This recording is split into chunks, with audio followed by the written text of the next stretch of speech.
Hi there, I'm Tyler Ballhorn. This is the Stockscores Market Minutes for December 10th, 2012. This week's topic, trade economics. I'm just getting over a cold, so I'll ask you to pardon my frog-like voice. A reminder, you can subscribe to this YouTube channel and get instant alerts when a new video is uploaded. You can also subscribe to my free weekly newsletter at the address that you see there on screen. All right, let's get into this week's discussion, trade economics. Trading is not about being right. In fact, it's more about how much you make when you are right versus how much you lose when you are wrong. To demonstrate this point, I'm going to take you through the three trades that I did today: a buy on Molycorp, a buy on Geron, and a buy on Plexus. And I'll walk through my entry point where I put my stop, and we'll look at how the economics of these three trades worked out, even though the success rate was not very high. The first trade was on Molycorp. The blue line is my entry point at $9.11. It's a stock that I found using a process that I run each morning. I set my stop at just below 890, 887 to be precise. And that means that this trade, if I'm buying at 911 and planning to get stopped out at 887, has a risk per share of 24 cents. If I buy 1,000 shares, my risk is $240. If I buy 2,000 shares, my risk is $480. Each line above that, each green line, represents a multiple of risk. So you can see that at the end of the day, this stock had risen a little better than 6.5 to 1. But for the sake of simplicity, we can round it off. What that means is that for every dollar you risked, you made around 6.5 times that in reward. So if you risked $1,000, you made $6,500 on this trade. If you risked $100, you made $650. Now, to continue the discussion, let's think about what it would cost to make that profit. If you wanted to risk $1,000 on this trade, then you would buy about 4,000 shares, because 4,000 shares times 24 cents a share in risk is just under $1,000. And in doing so, you built a position that cost you $36,000 in change. Keep in mind, however, that when you are day trading, you can leverage typically 2 to 1, perhaps even 3 to 1. My broker Disnat allows me 3 to 1 leverage.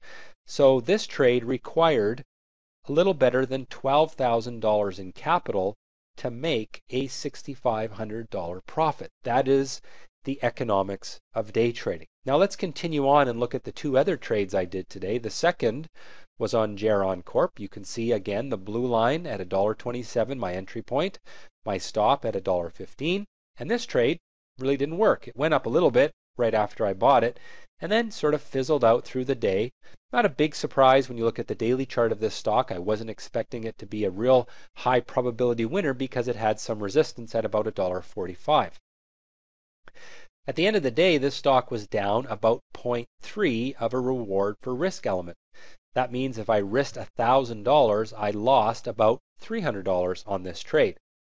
The final trade was on Plexus, and again, it made a break to start the day, trading some strong volume. That's what I picked up on as a way to buy it. My entry price, $24.26. My stop loss, 80 cents below that. And again, it went up a little bit right after I bought it. All these trades, by the way, were bought in the first 10 minutes or so of the day. But by the end of the day, this trade was stopped out for a -1 loss. That means if I risked $1,000, I lost $1,000 on this trade. Well, let's now summarize the trade economics. Molycorp had a gain of 6.6 risk reward. That means $1,000 risked made $6,600 in profit. $100 risked made $660 in profit. Geron lost 0.3 and Plexus lost -1. So we can see then that I had a 1 in 3 success rate, a 33% success rate.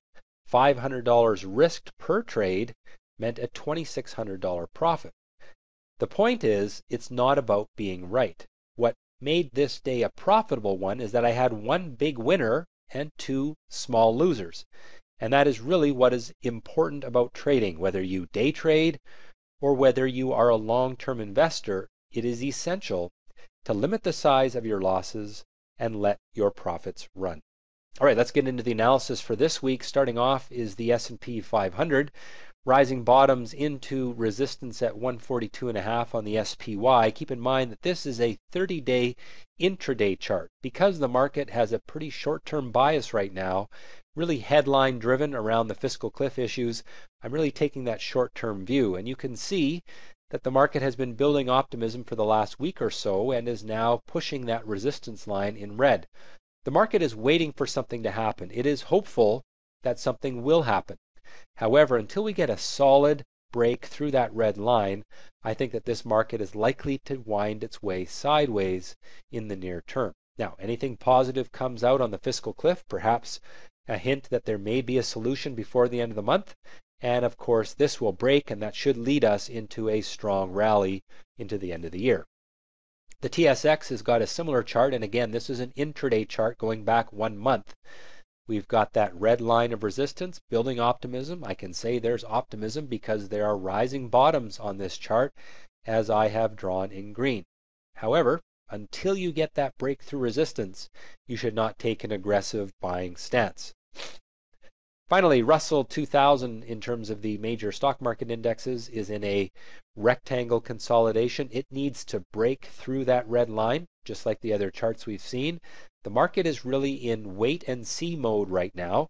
It wants to see that break before it gets too excited about buying stocks. An okay environment, however, because individual stocks that have good company stories can make a move. The treasuries are in a similar chart, but this one more pessimistic than the stock market. Again, we're in this sideways trading range, but here the tops are falling if you go back into November. So what that tells me is that money is eager or perhaps looking for a reason to leave the safety of treasuries and come back to the stock market, but it still needs that catalyst, some sort of resolution in that fiscal cliff arrangement. The US dollar is a critical chart to watch because it tends to have a reverse correlation to the stock market. We had a pretty good bounce back at the end of last week that broke the short-term downward trend line on the US dollar, and we're now building a rising bottom. This is a concern for stocks because if we get a break through that horizontal red line, that would mean the US dollar is likely to rise. Conversely, the euro is likely to fall, and that could be something that takes away from the stock market because, of course, the US dollar goes up, makes US stocks more expensive, and it makes them more likely to go lower. Here you see the euro, and again, you see that little bounce back or bounce down rather in the euro at Thursday and Friday of last week.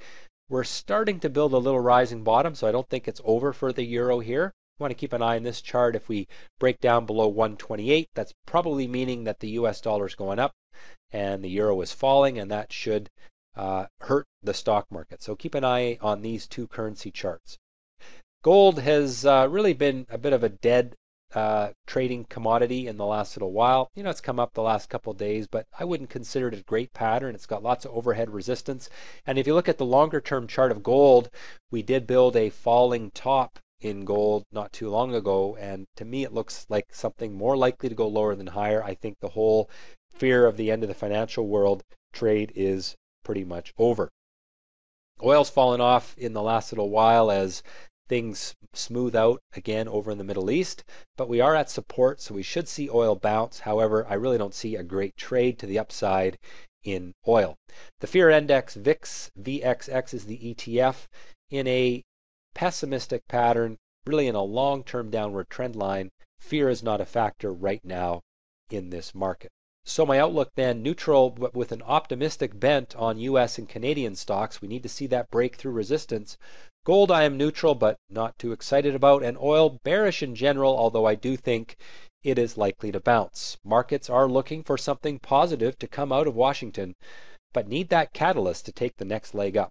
A breakthrough resistance with volume will be a positive signal for a rally into the end of the year. Oil is oversold but best avoided, and gold is losing its luster. Well, that has been the Stockscores Market Minutes for December 10th, 2012. Have a great week in the market and trade well.